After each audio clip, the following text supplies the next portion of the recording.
Here with retired Drexel head coach Jack Childs. That retired thing, that's still taking some time to get used to? It certainly has. It's almost a misnomer for me.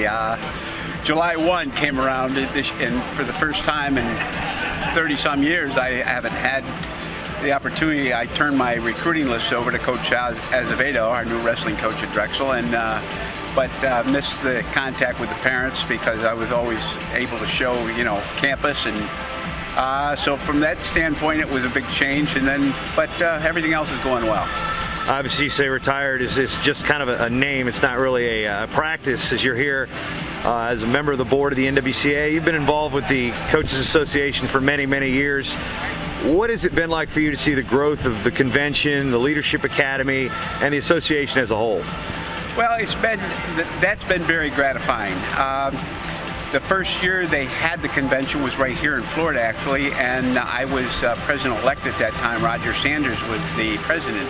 And we've evolved tremendously from that point on, and as far as the membership is concerned too. The thing that is distressing, of course, is the dropping of the programs. When I was president of the association, we had 110, and this is only back in 91, 92, there were still 110 Division I programs, and now we're at 78. So hopefully that trend has stopped as far as Division I, and we hope to turn that around. I know the growth in high school, the NAIA, the National Wrestling Clubs are growing tremendously. In terms of the involvement for coaches, what do you have to say to the coaches and programs that they may make a sporadic appearance here or haven't been here at all? Why do they need to be here? Just to show that it's a total effort. They ask their teams for commitment.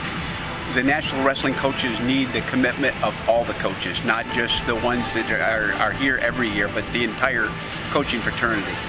And that's disappointing too. I mean, without naming any names or going into the coaches, the schools that aren't represented here, they have to look at themselves, and they want everything to be on the up and up, and they preach a good game, but yet they don't put the money where their mouth is. And the commitment, again, I feel has to be total from the entire wrestling association. Spinning it the other way, what about the teams that are here? Where do they benefit? Where have you benefited over the years from it? Well, it's the camaraderie of the coaching, and helps to prepare us for what is coming next. It's also a eye-opener. We get the heads up on the rules that have just been passed by the NCAA. They're going to come into effect for next year.